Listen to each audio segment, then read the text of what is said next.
Good day everyone and welcome to Eli's Talk Show. This morning I saw a documentary about how education can really change lives. So for today's episode, I invited a special guest who is an expert on continuous learning and self-reflection. Please welcome Elle Velasco. Hi everyone, how's everyone doing? I'm Elle and I'm a student from DLSU. And I really am interested in continuous learning and self-reflection. And today, I'm going to teach you guys all about it. To get this interview started, may I know first, Miss Elle, what started your interest in continuous learning? Well, my continuous learning started when I had a science project in 5th grade. I had to research about a topic which I knew nothing about, and it was about renewable energy. Even after the research was done, it was so fascinating that I wanted to learn more about it. This experience taught me that no matter how much you think you know, there's always something new and exciting to learn. What a very interesting response, Miss Elle. Now it's time for the second question. How did self-reflection help you improve in your studies? Self-reflection has helped me improve a lot in my studies, especially after I started keeping a journal in 6th grade.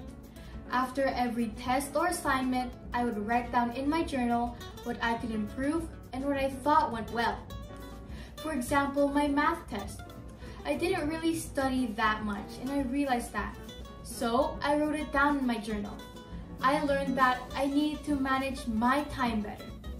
By reflecting on my habits and making small changes, I started to see improvements in my grades and felt less stressed about doing schoolworks.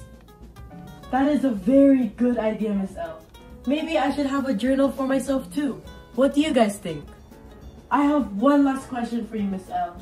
Which activities or websites have you found most effective for continuous learning outside of school? One method that I found very effective for learning outside of school is to use different educational apps and websites. For example, I've been using an app to learn a new language, and it's been a fun way to keep learning outside of the classroom. I also like watching different documentaries and reading books about topics which I'm interested on, like history and literature. This makes learning feel less like a chore and more like a hobby. Alright guys, thank you Miss Elle for taking your time to be here on today's talk show.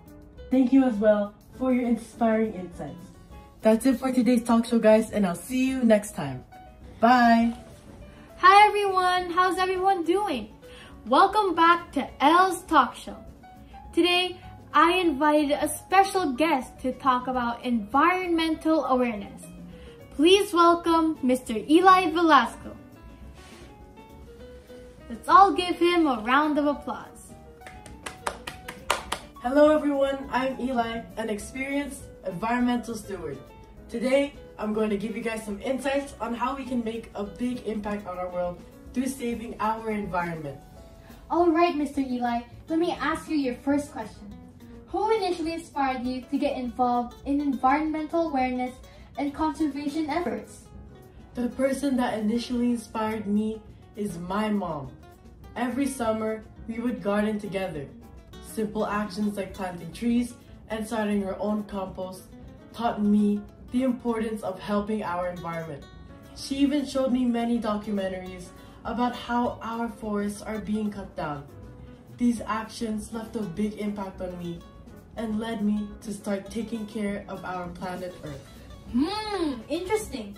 Let's go to the next question. So, Mr. Eli, how have you executed any environmental activities and what have you learned from them? One of my first big environmental activities was participating in a community cleanup drive.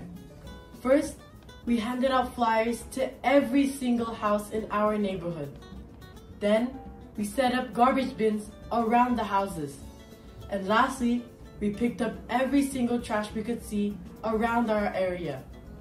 This event taught me the importance of camaraderie and community participation. Nice one! A community that works together. To wrap this up, what advice would you give to those looking to become environmental stewards in their own communities? Well, I have a lot of advice I can give, but I will just focus on these. Being an environmental steward comes from you. The true passion comes from your heart. You should also get your community involved so that we can make a bigger impact. Overall, we must stay passionate and true to ourselves so that we can make a difference for a better world to live in. Well said, Mr. Eli. Well, everybody, that about sums it up. Thank you, Mr. Eli, for taking part in this interview and for your time. Everybody, we should start saving the environment. And I'll see you guys again next time. Bye!